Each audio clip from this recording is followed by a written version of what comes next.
Ricardo Mendes e Filomena Gomes concretizaram uma das aventuras mais apetecíveis de muitos a percorrer a Patagónia e a Terra do Fogo. Estamos via Skype a falar com ambos. Desde já, parabéns aos dois por percorrerem cerca de 2.300 km em 23 dias, foi isso? Obrigado. Foi 20 dias. Os dias não são importantes, a gente era para fazer 28 dias, acabámos por encurtar para 21 por força das necessidades. Começaram a vossa aventura em Valmacena, no Chile, e acabaram na terra do fim do mundo, que é Ushuaia, na cidade mais astral do planeta. Certo? Exatamente. Foi isso mesmo. Hoje vamos ter uma conversa com vocês os dois, que nos vão falar um pouco na primeira pessoa sobre essa aventura. E desde já, obrigado aos dois por disponibilizarem as vossas imagens e o vosso testemunho sobre esta aventura. Obrigado muito pela tua oportunidade e pelo teu profissionalismo também, pela participação, pela divulgação e tudo mais. Estamos a ver as imagens da vossa aventura, que vocês disponibilizaram em primeira mão à BTT TV, desde já o nosso obrigado. Como é que como é que foi pensar em fazer esta aventura? Como é que tudo começou? Bem, todos nós temos as nossas viagens de sonho e aquela da Patagónia foi sempre uma dos nossos ícones, não é? Acho que todo o pessoal que gosta de canto BTT tem grandes mecas da bicicleta, do BTT, e nós tínhamos a Patagónia como destino, não é? Sim, mais tarde ou mais cedo haveríamos de lá ir. Foi mais cedo do que tarde, e ainda bem. Exatamente. Dizem que é dos sítios mais bonitos do planeta, e nós quisemos ir confirmar, não é? Então isso, sabes como é que é? A gente gosta de dalar e vamos para qualquer lado de dalar. Como é que foi planear toda esta aventura, desde o início até vocês chegarem no primeiro dia ao Chile? Sim, nós demorámos pelo menos 6 meses de toda esta preparação, que teve a ver com o início do projeto. Tivemos de delinear muito bem o que é que a gente ia fazer, não só ao nível de onde é que havíamos de começar, não é? Porque tu tens um tempo limitado e isso também torna mais difícil a tua viagem, porque nós tínhamos um mês de férias e isso tínhamos que encaixar na Patagónia, que é imensa, não é? São para aí 11 vezes Portugal e nós tínhamos que saber onde é que havíamos de começar. Claro, não podíamos, nem sonhávamos sequer em fazer a Patagónia toda, porque isso seriam meses de viagem. Gostaríamos muito, mas não podíamos. Então tivemos que escolher um local para começar e consoante uma estimativa diária que nós achámos que poderia rondar os 100 km, fizemos mais ou menos uma contagem de quilómetros. Dava 2.000 dias que tínhamos e, portanto, chegámos aos 2.000 km mais ou menos estimados. Sim, para um mês, para 22 dias era isso, mais ou menos. Era 2.200 km a 100 km por dia, que a gente acha que é uma média razoável para se fazer, não é? Diariamente 100 km. E como é que foi planear? A gente pensa que...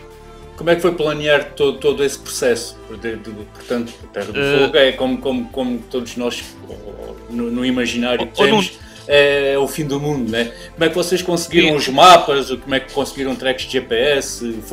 Foram daqui sem saber bem para o que iam? Ou já levavam uma ideia daquilo para o que iam? Nós constatámos que aquilo que nós levávamos na nossa mente foi muito aquém do que realmente vimos lá.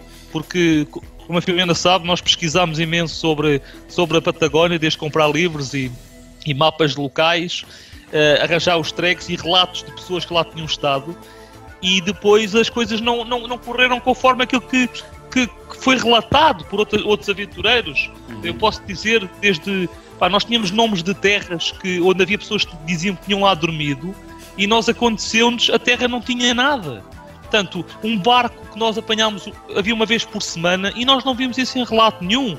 Isso pode condicionar uma viagem a qualquer pessoa, não é? Uma semana parado num sítio. Sim, em termos de planeamento, nós baseámos todas as nossas... os nossos planeamentos foram baseados em determinadas premissas que nós encontramos em relatos e em contactos que fizemos. Só que, tal como o Ricardo estava a dizer, viemos a constatar que aquilo que nos contaram era muito insuficiente para aquilo que viemos a encontrar. Ou seja, havia pormenores de extrema importância, que se calhar para essas pessoas foram pormenores, mas para nós não foram. porque foram completamente determinantes para o desfecho da nossa viagem, como este caso que ele está a dizer do barco. Sim, Portanto, nós chegámos àquele sítio, da fronteira fechada. também encontramos uma fronteira fechada, ou iríamos encontrar se por acaso, por mero acaso, no dia anterior, não nos tivessem dito que a fronteira estava fechada, nós teríamos continuado até, digamos, bater com o nariz na porta, não é? Sim, depois tínhamos voltado 3 dias para trás. Era 3 dias para trás, numa zona que, como eu te dizia há bocado, eu tinha arranjado os tracks e eu tinha confrontado vários tracks, eu arranjei várias informações e depois nós montamos umas coisas em cima das outras e desenhamos em cima dos mapas. E eu havia zonas no mapa que não havia caminhos, não havia nada, e eu pensei, bem, das duas uma, ou o caminho, isto mapa é antigo, ou então, olha, aqui é uma coisa...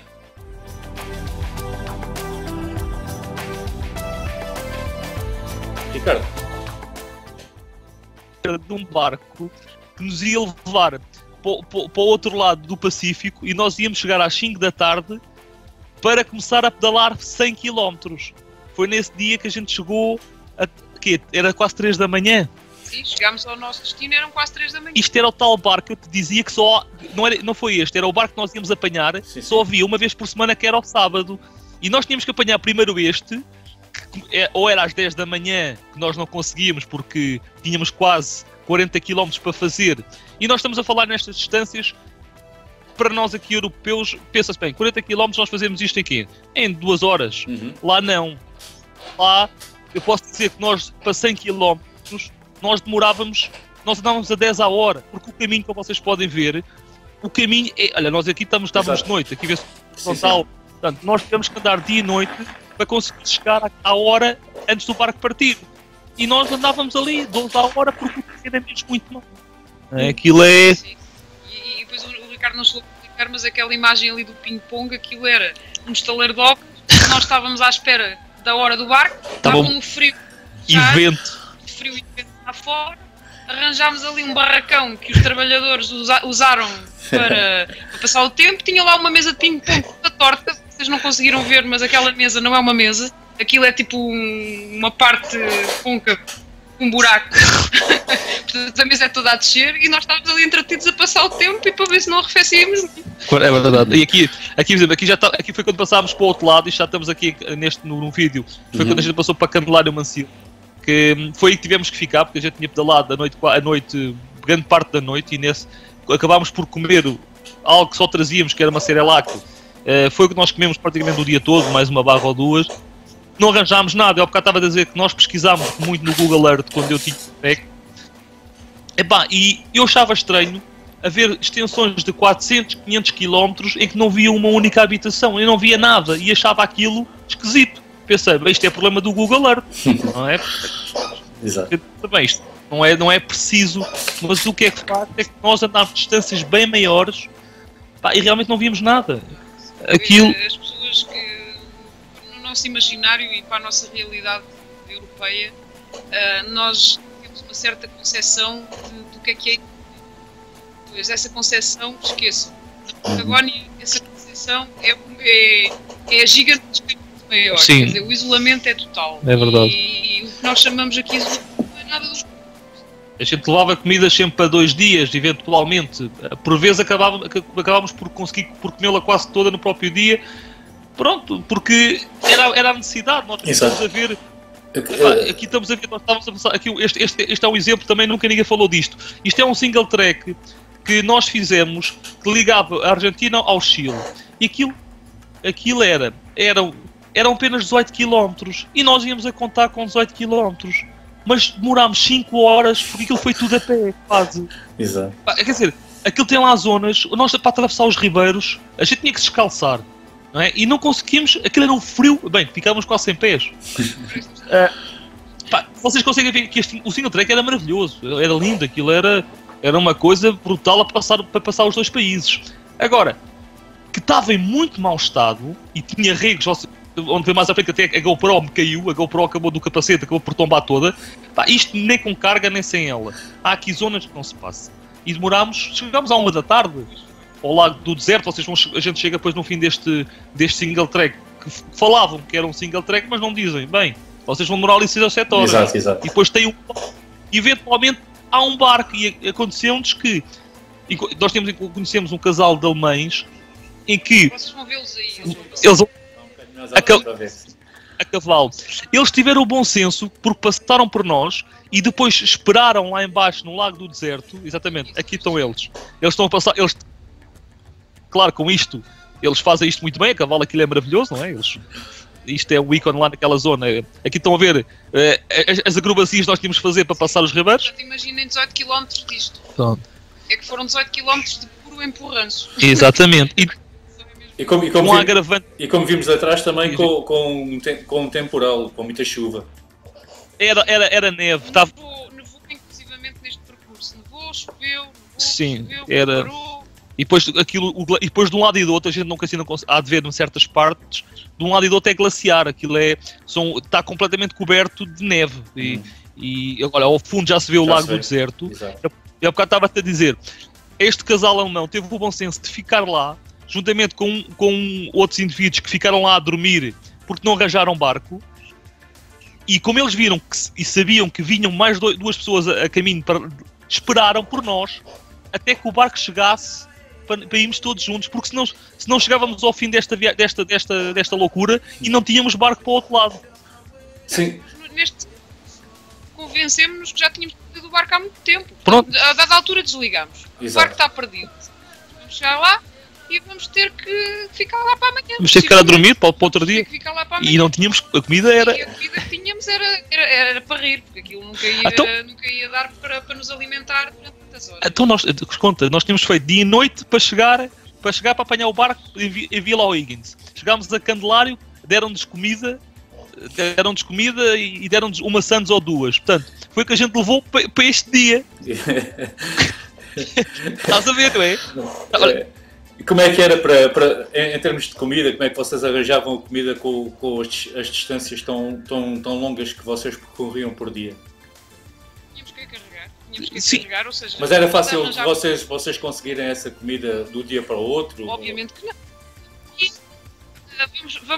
Vamos combinar uma coisa. Fácil é uma palavra que não se aplica na Patagónia. A nada. Não era fácil. Nem a comida, nem a alojamento, nem a distâncias, nem a nada. Portanto, fácil ali não existe. Não. É tudo difícil. Exato. E a comida era sempre que no final de uma etapa chegávamos a um sítio e esse sítio era minúsculo. Portanto, a nossa concepção sequer da aldeia ali não se aplica. Muitas vezes não há aldeia nenhuma. Era 100 pessoas, uma casa ou duas ou três E casas. essas pessoas o que têm é mantimentos próprios para consumo próprio e também porque sabem que há turistas que lá chegam e não têm onde se abastecer.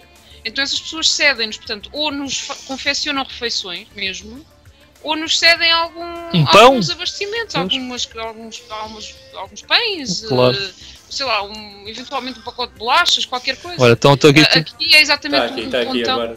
É que estás a ver, isto era normal, chegares, apanhares uma casa... Isto aqui neste momento é território argentino, tínhamos passado ali uns quilómetros anteriores por uma placa que dizia bem-vindos à Argentina, e portanto este lago divide exatamente território chileno e argentino. Sim, é uma divisão natural. E portanto vimos ali uma casa que é ocupada pelos carabineiros locais, portanto que fazem também o controle fronteiriço, e este barco faz ligações, mas também não tem um horário certo. Não tem, depende das pessoas. Depende das pessoas que lá estiverem para apanhar o barco. Se tiver muita gente, eles mandam vir o barco. Mas que é muita gente, como se tem que fazer o centro. centro. Não há horário. Basicamente, se tiver lá muita gente, eles mandam vir o barco. Se não houver muita gente, se tiverem lá 2 ou 3, deixa estar e para que cheguem mais alto. É verdade, aqui lembro que estamos a chegar a El Chatén. A gente, quando chegou aqui, encontramos uma pastelaria. Bem, foi o nosso delírio. Foi a primeira vez que vimos alguma coisa. Já tinham aqui quantos quilómetros percorridos desde o começo? Sim. Já tinham quantos quilómetros? Ou quantos dias? Foi o início do dia seguinte. Portanto, tinham 2 dias. Quando? Do quê? Do El Chatén? Não, quantos dias já tinham de viagem? Já tínhamos pelo menos 5 ou 6 dias. Já tínhamos a carretera austral toda feita. Tínhamos mais de 600 km feitos até ali. E em termos de tínhamos uma semana. Exato, uma semana. Exato, e em termos de comida, quase que sem mantimentos durante essa semana, não? Nós levámos uma comida liofilizada para depois cozinhar, Só que eu só arranjei álcool, eu tinha um fogão a álcool, só arranjei álcool passado 6 dias, ou 7. Foi depois disto, foi aqui numa destas estradas, não foi em Alchatén, foi ali atrás. Aquilo é uma comunidade de mochileiros, que há muita gente ali. Foi o único sítio onde eu comprei álcool. Ou seja, nós andávamos a poupar as barras energéticas que levávamos ao máximo. Olha, aqui, e essa poupança, era em extrema necessidade. Houve uma altura que comemos meio pacote de bolachas, fizemos mais de 100 km com meio pacote de bolachas. Exatamente. As pastilhas de dextrose foi o que nos chafou nessa noite, que a gente pedalou até altas horas, ia ser a LAC, pronto.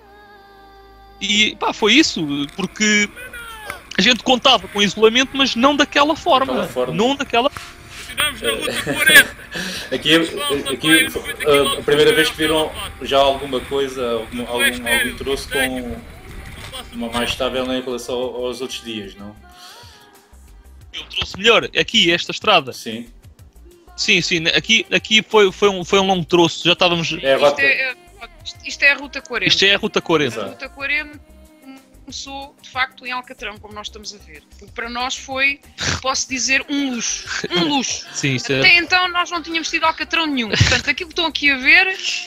Pensam assim, isto afinal não é assim muito difícil. Foi o primeiro Alcatrão que apanhámos, em 600 km. Isto era rir. E tivemos por acaso a sorte. Vá lá, Deus foi amigo nesse dia. O vento não era... Pôs-nos o vento a favor. Pôs-nos o vento a favor. E que foi, portanto, fizemos 100 km enquanto o diabo esfrega um olho. Aqui já tem a chegar a outra localidade. Exatamente. Aqui estamos a chegar a El Calafate. El Calafate. É uma cidade importante. É, sim, de facto, uma cidade importante. E foi aqui que, inclusivamente, ficámos 2 dias a descansar. Exatamente, e foi aqui que conseguimos abastecer bastante, onde eu consegui arranjar dos pequenos almoços, a gente conseguia ficar com muitos doces. E como a Filomena estava a dizer, o vento aqui estava a nosso favor. Portanto, nós ficámos aqui 2 dias, antes me esqueço.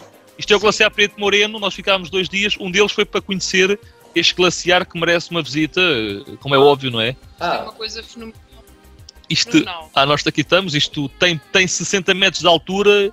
E acho que 70 metros de altura, 5 km de frente e imensos de extensão, diâmetro, é uma coisa. Extensão que eu não sei dizer agora de cabeça. A gente agora aqui não consegue ouvir o barulho, mas isto está sempre a estalar. Aquilo, de vez em quando caem bocados de blocos ali de gelo. Bem, aquilo é um barulho ensurdecedor, porque esta massa de gelo está em constante movimento. Nós vemos aqui uma cor, isto não é bem branco, aquilo tem tonalidades de azul, bem, tem todas as tonalidades possíveis. De um glaciar, de uma massa. É como abrir o frigorífico e vês uma covete de gelo. Olha, aqui está, estás a ver?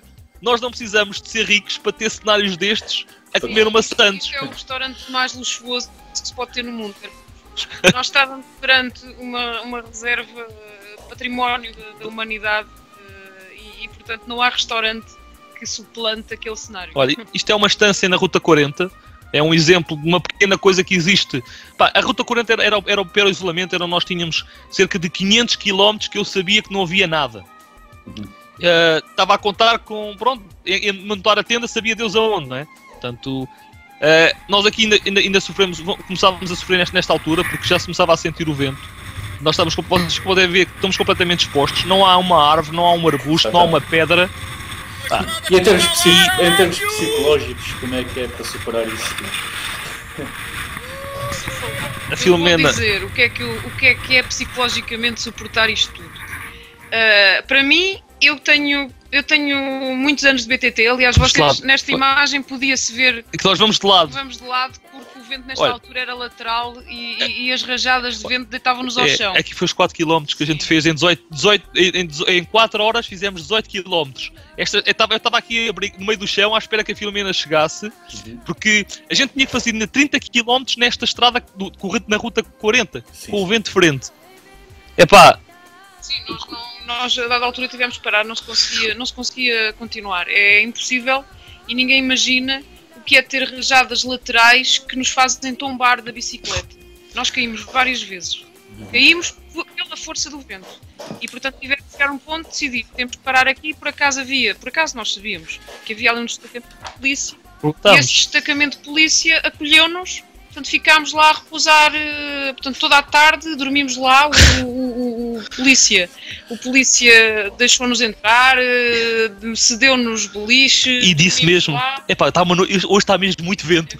Há muito tempo não via tanto vento assim. Nós conhecemos dois ciclistas que davam em sentido contrário. Eles estavam parados há 2 dias à boleia porque não conseguiam andar com o vento. Nós andávamos numa 2.1, eu pedalava em 2.1 para conseguir andar a 4 a hora, quando não caía. Ei. E como é que é para suportar em termos psicológicos este... Sim, voltando um bocadinho atrás então, e para responder a essa pergunta, tudo isto estás a imaginar o que é que faz psicologicamente a uma pessoa, que é nós querermos andar, não conseguirmos. O vento é um fator desgastante muito superior a subidas, a chuva, enfim, o vento é muito, muito castigador. E o que é que nós temos de fazer? Nós temos que nos convencer que a única saída é mesmo ou andar para a frente ou arranjar um sítio para repousar um bocado, umas horas.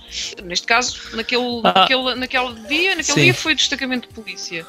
Mas, portanto, nós aqui não temos ninguém para nos ajudar.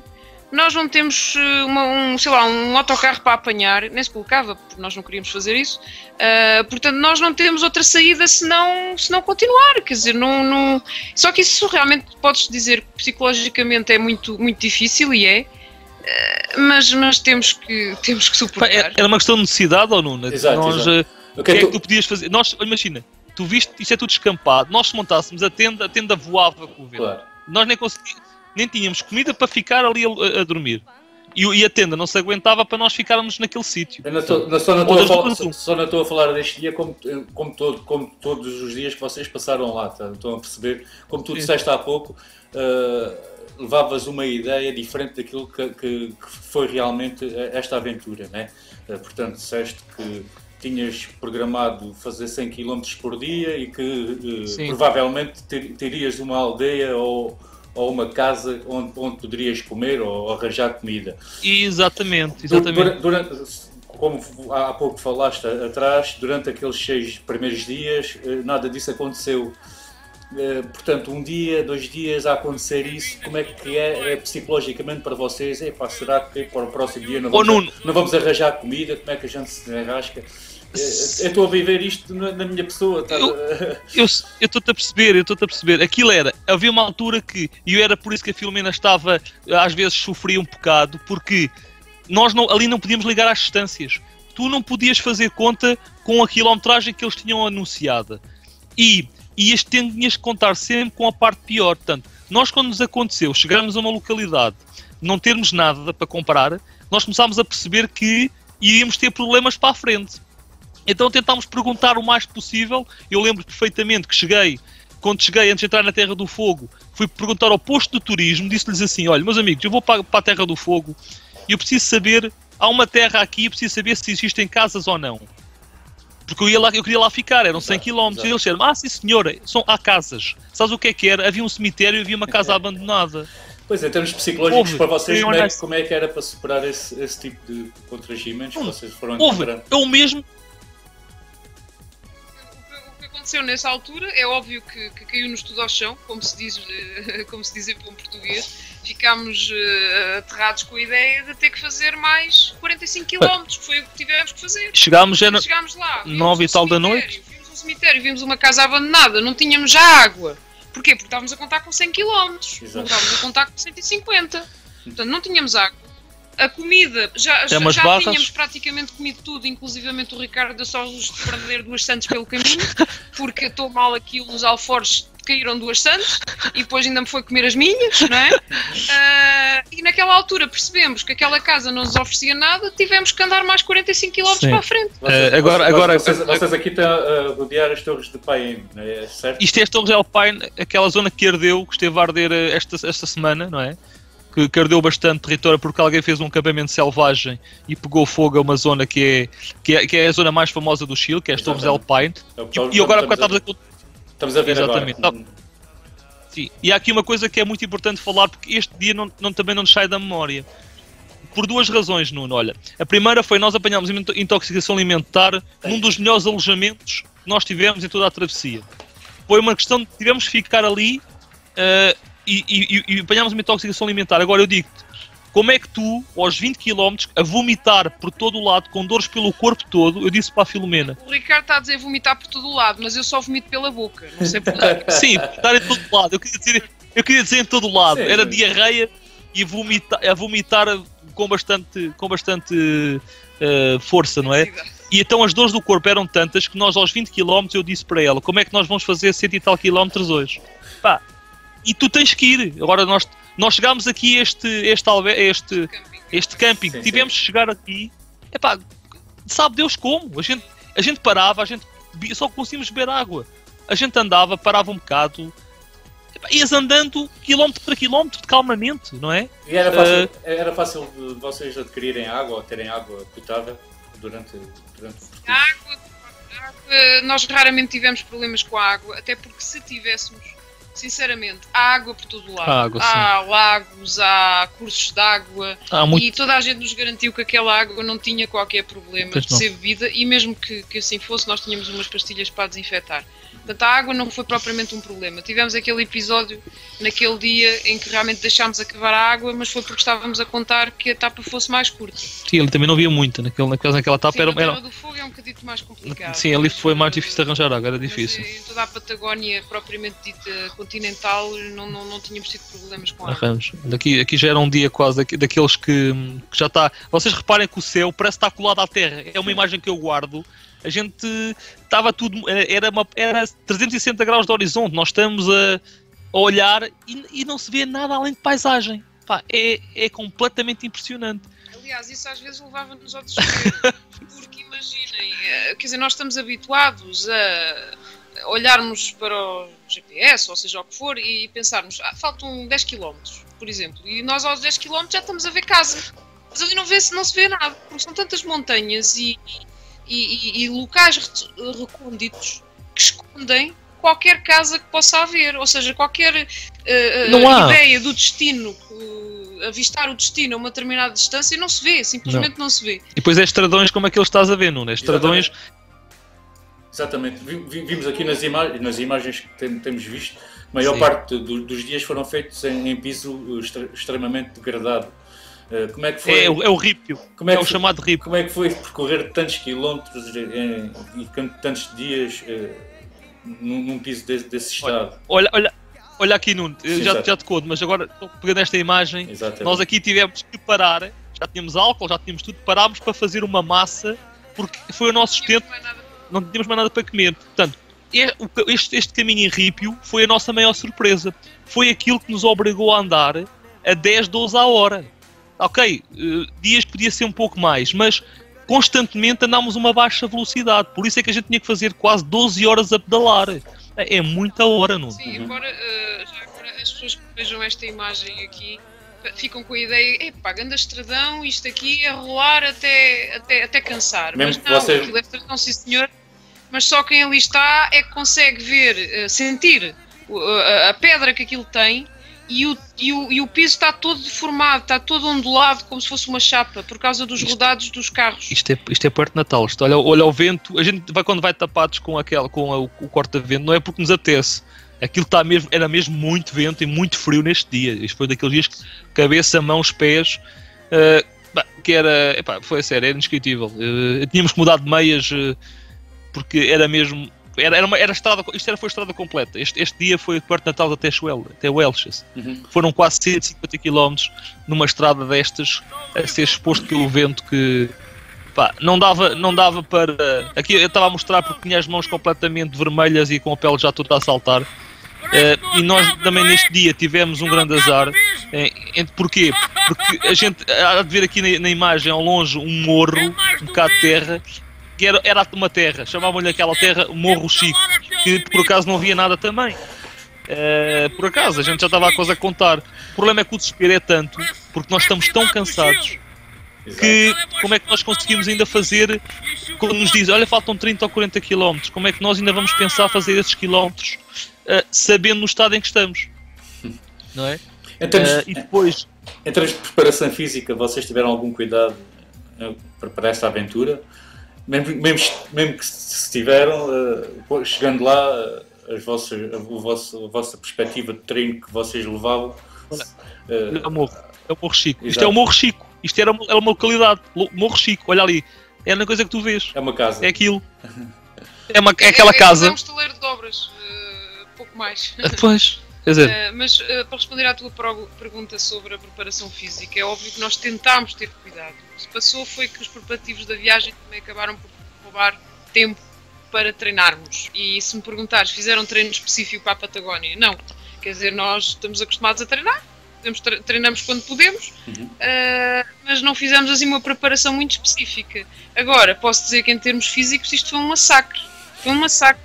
E eu, como eu dizia há pouco, eu tenho muitos anos de BTT, tanto eu como o Ricardo, mas eu pessoalmente tenho, sei lá, 13 anos, 12 ou 13 anos de BTT, e eu nunca fiz uma coisa assim. Quer dizer, as pessoas que pensam em maratonas de 100 km ou em, sei lá, em andar uma semana numa prova qualquer como o Cape Epic ou como a Transportugal, sim, é difícil. Mas vão até à Patagónia, porque aí vão ver o que é difícil. Tu já fizeste a Eu já fiz a Transportugal e sei que a Transportugal, tenho no final da etapa, tenho portanto, alojamento, tenho comida, tenho quem me trate da bicicleta, tenho isso tudo. E ali não temos nada. Aqui estava a Filomena, já estava a Filomena assim um bocado pensativa, porque ela no caminho tinha dito assim: porra, não há um sítio para a gente parar um bocado para estar sossegados.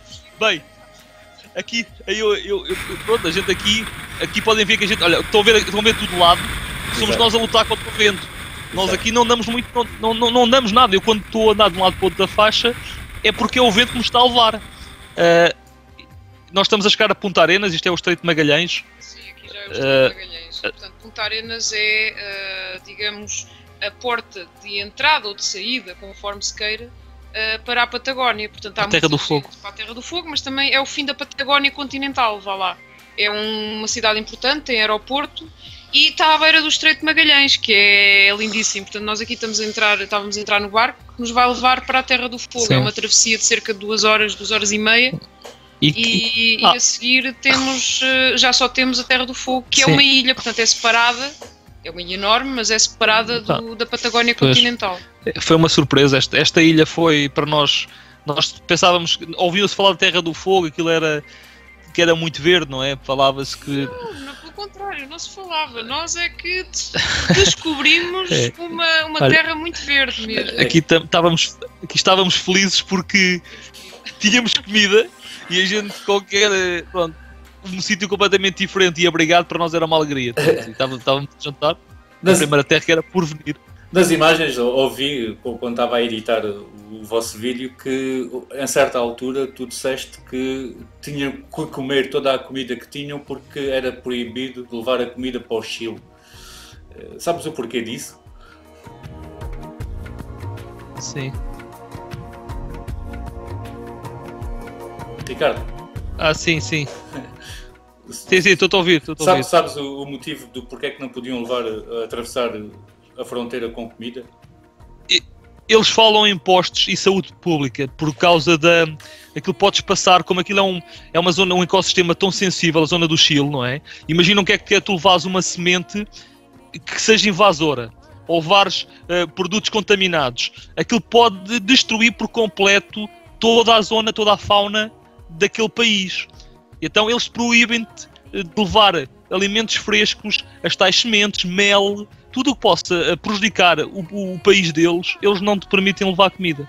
Portanto, então nós tínhamos de ter essa atenção, ou comíamos tudo antes, ou tínhamos que levar as coisas mais ou menos dissimuladas e dizer que não levávamos nada, a não ser as barras, e eles aí perdoavam-nos. Se estiverem embalado não tem problema. Sim. Comida tipo sandes feitas, ou fruta, não deixam. Ou sementes, portanto, esse tipo de coisas, tudo que é fresco.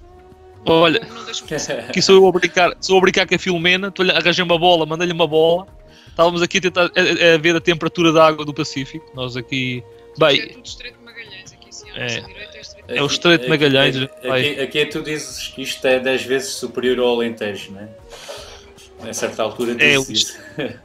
Epá, eu acho que sim, porque imaginem um Alentejo, mas depois com muita água do Estreito de Magalhães e planície que nunca mais... Planície recortada, ela é recortada, é montado alentejano. Sim. Nós aqui ao final da terceira semana foi onde encontramos uma horta, foi o único sítio onde eu acho que eles conseguem cultivar alguma coisa.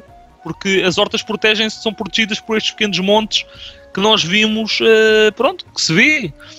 As estradas são um bocadinho melhores. A estrada aqui, o ripio na Terra do Fogo era bastante melhor. A gente já conseguia rolar mais confortáveis. As bicicletas também ajudaram muito, temos que ser sinceros. Sim. Foi uma grande mais-valia e foi uma grande sorte termos levado umas bicicletas tão fiáveis e de roda 29 que nos permitiram fazer distâncias de uma forma um bocadinho mais fácil, não é? As Specialized portaram-se lindamente e a roda 29 foi uma tremenda ajuda. Nunca tiveram problemas mecânicos? Nada. Zero, nem um furo. Podemos dizer que nem um furo visível, porque portanto, o líquido antifuro pode ter dissimulado algum, mas nós não tivemos que parar para reparar rigorosamente nada. Nada. Nós é que precisávamos de reparação, não é de bicicletas. Nós por acaso, é curioso, nós vimos lá muitos estrangeiros. Os estrangeiros não fazem acima dos 70 km. Eles não têm preparação física e não têm bicicleta para vencer aquelas distâncias que nós andávamos a fazer. Portanto, como eu te disse, nós tínhamos que ir aos 150 km para conseguir abastecer e dormir um bocado melhor do que aquilo que o terreno nos permitia, não é? Quer dizer, e então íamos aos 150 km, aos 160, uma vez. Uma vez que tivemos que chegar aos 163, acho. Fosse o que fosse, Nuno, aqui eu acho que tinha uma parte no vídeo que eu digo que já não estamos muito motivados. Pois é, quer dizer, o prazer acaba por se diluir passado muitas horas em cima da bicicleta, não é? Nós já levávamos mais de 15 dias, íamos aqui na Terra do Fogo, quer dizer, 9 da noite, ainda é dia, não é? Sim. E nós não sabemos quando é que vamos chegar. É delicado, a gente pensa assim, bem, faltam mais 10 ou 15 e quando é que a gente lá vai chegar? Pois, a questão é, tu não podes avaliarmos as distâncias de maneira diferente, tens que pensar de outra maneira. Quantas horas havia de noite? Aqui, estás a ver, lá escurecia, nós quando chegámos ao fim do mundo, aquilo escurecia perto das 11. Aqui devia escurecer 10 e tal. Nós era 9 e tal da noite, andávamos a pedalar ainda, desde as 8 da manhã. Claro. Nós aqui foi o tal dia que eu te disse que nós chegámos, tínhamos passado aquela povoação que não tinha nada, nós tivemos que ir para a frente, estamos a chegar a Cameron, com 150 km bem sofridos, e no outro dia a seguir, aqui deram-nos alojamento e arranjaram-nos comida para nós a seguir íamos fazer mais 150 no outro dia, que foi quando ele nos disse que a gente não tinha maneira de passar na fronteira. Isto foi para nós um balde de água fria imenso. Aquilo que o Ricardo estava ali a dizer de Cameron não é mais do que um rancho, portanto uma quinta enorme, e está por todo o lado na Argentina e mais até na Terra do Fogo. Ou seja, localidades propriamente ditas não havia quintas enormes que davam emprego a muita gente, essa gente vivia na própria quinta e como sabem que não há nada num raio de centenas de quilómetros, acabam por receber quem por lá aparece em estado de desespero total como nós. É verdade. Foi mesmo aqui, bálsamo. Aqui era Pampa, é patagónica, esta é patagónica completa. Não posso dizer que não fosse, isso não é feio. Eu acho que toda a paisagem, por muito igual que seja, aqui pode-se reparar que a minha cara não estava nas melhores condições. Pois era isso, tu aqui já estás todo arrebentado. E chovia muito. Nós estávamos muito cansados, era notório. Para aquilo que eu lembro o que é que eu estava a dizer. Nós a estrada, olhávamos para a estrada para um lado, víamos tudo a direito, olhávamos para o outro, era exatamente igual. E nós tínhamos que parar ali no meio da estrada para comer a sandes que levávamos, qualquer coisa.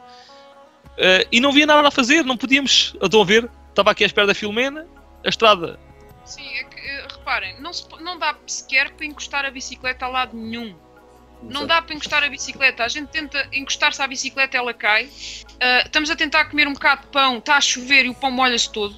Abrimos a mochila para tirar ou pôr qualquer coisa, entra tudo lá para dentro. Nós temos que arranjarmos aqui um sítio.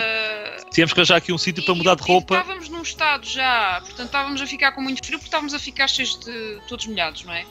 E pensámos que precisávamos. Ainda me tento alegrar, olha. Precisávamos rapidamente. Olha aqui. Olha, aqui estás a comer.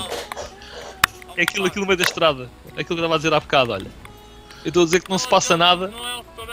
Que estamos a olhar para um lado e também as mudas de roupa que levaram também não foram assim tantas, não é? Também estar a molhar. Eram as suficientes, nós tínhamos sempre uma roupa muito seca. Não interessa. A questão é que nós, a dada altura, já estávamos com os pés completamente ensopados e isso provocava-nos um desconforto imenso a pedalar. Só que não tínhamos onde mudar de roupa e se mudássemos gelávamos ainda mais. Então, por acaso, foi exatamente aqui, arranjámos esta casota velha, que não pensei que há muito disto, quer dizer, isto foi um achado. E entrámos lá para dentro, mudámos a roupita e fizemos ali um chazinho quente. E tivemos lá a descansar, porque senão não tínhamos conseguido continuar. Sim, porque a gente 5 minutos... 5 minutos era muito tempo, não conseguimos estar 5 minutos parados. Okay. Era no máximo uma maçã, nos comíamos e arrancávamos, não dava para mais. Ricardo e Filomena, temos cerca de 8 minutos para acabar. Sim.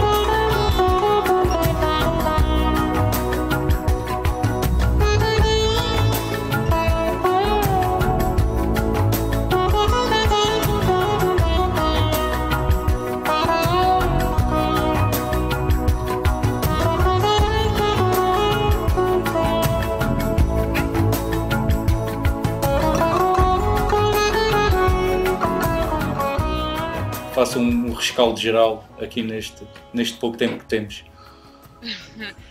Nós já falámos um bocadinho de tudo, mas quer dizer, a maior alegria que nós tínhamos sempre era chegar ao fim de cada dia. Vocês não podem imaginar o que é eu aqui exatamente nesta imagem. Eu ia em estado de desespero total. Eu só queria era chegar, tomar um banho quente, descansar e comer. E neste final de dia, por acaso viemos a saber que tínhamos que voltar para trás 3 dias. Enfim, depois lá arranjámos alguém que nos transportou esses quilómetros para trás, porque senão estávamos bem arranjados da vida. Portanto, estas eram as maiores alegrias. As dificuldades eram as mesmas, ou seja, era de sermos todos os dias confrontados com coisas que não estávamos à espera. Aqui estávamos por acaso muito bem instalados. Sim, a gente havia grandes extremos. Nós tão depressa estávamos numa cabana, como a seguir podíamos ficar muito bem alojados e era a única coisa que havia, por isso é que a gente ficava lá. Mas já agora, tentando resumir ao encontro do teu pedido, Nuno, era todos os dias, portanto, os dias na Patagónia eram uma contínua surpresa. E eu dizia isto ao Ricardo todos os dias, porque todos os dias nós tínhamos uma dificuldade, um desafio, algo que não estávamos à espera. Não havia dia fácil. Um único dia que pudesse ter sido fácil e não houve um único dia em que as coisas tivessem corrido como estava planeado no papel. Nenhum. E portanto a nossa maior alegria era sempre chegar ao fim do dia. Era ir avançando, andando e sabendo que estávamos a somar quilómetros. Epá, já fizemos mais estes. Olha, e agora vamos tirar mais umas fotografias e tentar animar-te com pouco. Eu, por exemplo, há bocado falavas em motivação. O que me sabia muito bem durante o dia todo, eu lembrava-me das canecas de café que bebia ao pequeno almoço. Isso, eu parecia que sentia o café a circular pelo interior a aquecer-me. Era aquilo que eu me lembrava do almoço ou do jantar que eu tinha tido, não sei quando. Isso é que me dava a motivação para ir andando. Agora, eu voltava lá com certeza neste momento. Olha, nós aqui voltava lá com certeza porque isto atrai, é gigantesco, mas atrai. E nós escolhíamos sempre a parte que mais bonita da Terra do Fogo, ou seja, nós podíamos ter feito por estrada, como vimos alguns relatos e treks que tínhamos por estrada, e nós enfiámos mesmo para o centro da Terra do Fogo. Quer dizer, a Filomena aqui disse-me assim, ok, vamos fazer mais 50 km a mais para ir para onde? A opção deles, que eram 50 km por terra, a mais, portanto podíamos ter ido diretos e evitávamos 50 km. E o Ricardo achava que aqueles 50 km valiam a pena porque íamos ver um lago. Bom, eu posso dizer que valeu a pena, sim senhor, mas que não vi lago nenhum. Fizemos uma volta imensa e o lago estava lá ao lado, mas a gente não o conseguiu ver. Está tapado por estas montanhas aqui do lado direito. A gente não conseguia ver o lago, íamos contornar o lago sim, mas... Já estou vendo a Filomena agarreando contigo o caminho inteiro. Não, era com os quilómetros. Eu aqui depois fiz as contas, dizia à Filomena, quando chegámos à estrada ainda faltam para aí 30 ou 40. Eu próprio estava a ficar aflito com aquela distância que ainda tinha que fazer. Pá, quando eu vi a placa dizer 7 km, foi 7, acho, eu delirei. Eu delirei porque não estava a acreditar que faltavam 7 km para Towin e que nós íamos ficar ali tão perto. Eu estava a contar com 30, estás a ver? E epá, quer dizer, e depois lá fomos muito bem recebidos, quer dizer, uma padaria fantástica, toda a gente falava daquela padaria e o homem acolheu-nos lá dentro. Portanto, isto são as recordações que nós temos melhor com as pessoas que te recebem porque sabem e te cumprimentam no caminho e admiram-te pela tua coragem e determinação no sítio daqueles. Porque de carro é difícil. Pá, eu li um livro da Maria João Ruela que ela diz que fazia 300 km e não via ninguém. E nós de bicicleta era mais dias. Estão a ver? E aqui estamos estamos aqui na padaria, no armazém da padaria. E estamos aqui dos sacos de farinha, estamos a jantar. Estamos a jantar ali. Fizemos aqui o nosso... Pusemos a mesa em cima de umas paletes de madeira. Fomos comprar uma garrafa de vinho, cozinhámos uma massa. Aqui é a tal padaria, porque era o armazém, mas aqui é a mesma padaria. E isto é uma padaria de categoria. E foi a primeira vez que nós vimos ali uma coisa que dizia Nescafé. Atenção, porque nós andámos um mês a ver uma água choca que não podemos chamar de café. Opa, aquecia, que era o interessante. E aquilo... Aqui estamos no último dia de viagem. Aqui isto é o último dia, que eram quase 100 km, era estrada, a ligação para... é praticamente estrada de Tauína a Ushuaia. É uma estrada já muito concorrida, com muitos carros, e essa estrada vem desde lá de cima da terra do início da Terra do Fogo, se nós quisermos. Portanto, não tem graça nenhuma. Diz. Sim, do Ushuaia ainda fomos até ao parque, foi mesmo o Ushuaia até ao Parque Natural, e ainda está para aí a 30 km, portanto nós fomos mesmo até à ponta mais ao extremo, até ao extremo até mesmo ao fim do mundo. Vamos lá ver, o Ushuaia é o fim do mundo, mas ainda há um bocadinho mais de terra para além do Ushuaia, e nós fomos até esse final, que é uma baía que se chama Lapataia, e que fica dentro já do Parque Nacional da Tierra del Fuego. Sim, a gente vai ver um pouco mais à frente. Lá ficar o ponto, obviamente. Sim, aqui eu dizia à Filomena que esta etapa até era uma etapa, vamos ter uma etapa fácil, é o último dia. Pá, porque sabia que era Alcatrão. Mas, sinceramente... Foi uma tareia. Uma tareia. Foi. Até ao último dia foi tareia. A sério. Não foi como a gente... a gente pensava que ia ser mais fácil, mas de facto não aconteceu. De todas as aventuras que vocês já tiveram, e já foram bastantes, daquilo que nós sabemos, esta foi a mais difícil, sem dúvida. Completamente. Completamente. Não tenho... A sério, não consigo fazer comparação com nada daquilo que nós fizemos. Mesmo na Jordânia, que eu carregava 3 litros de água ou mais. Nunca tivemos tão isolados. Nunca na vida. Sentimos tanta solidão, tanta incerteza. As próprias pessoas não sabem o que é que existem a poucos quilómetros da terra deles. Eles não saem de lá. Estás a perceber, Nuno? Estamos a um minuto do fim. Aproveitem para dizer os agradecimentos aos vossos patrocinadores que patrocinaram de certo esta viagem. Ricardo.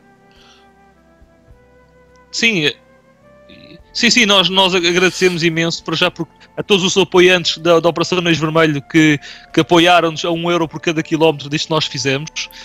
E às nossas marcas que nos deram não só a bicicleta, como os GPS, os casacos, os alforjes da D-Maker, tanta coisa que a GoPro, tanta coisa que foi possível transformar esta viagem em algo que nós depois podemos partilhar.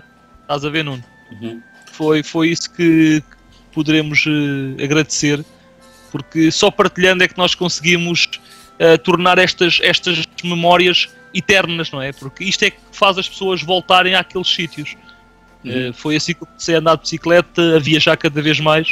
Sim, mas eu acho que o Nuno depois consegue aproveitar. Sim. Filomena, estás à vontade, podes dizer as últimas palavras.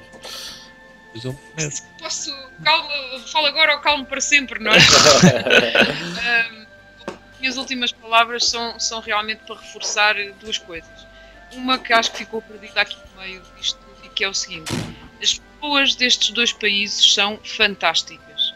Ainda mais no Chile, eu posso dizer que o povo chileno é fantástico. É de uma hospitalidade que nós nunca tivemos até hoje. E quando dizem que os portugueses são hospitaleiros, comparado com isto, não são.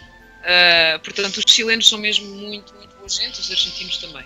Depois, a outra coisa que eu queria reforçar é realmente a dureza e o isolamento disto tudo. Eu não me canso de dizer que nunca fiz nada tão difícil na vida.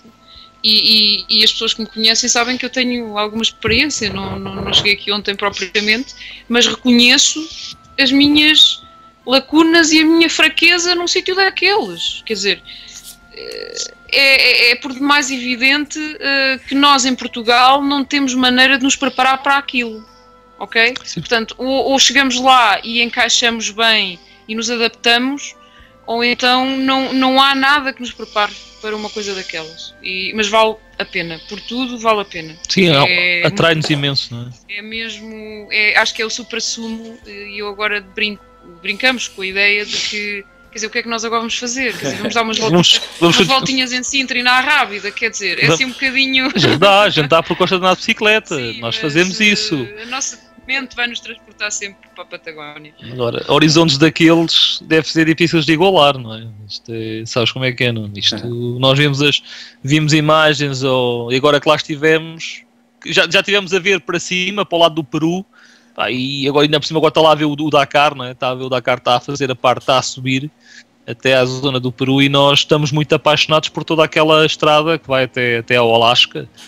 E só que tem que ser por partes, sabes como é que é isto?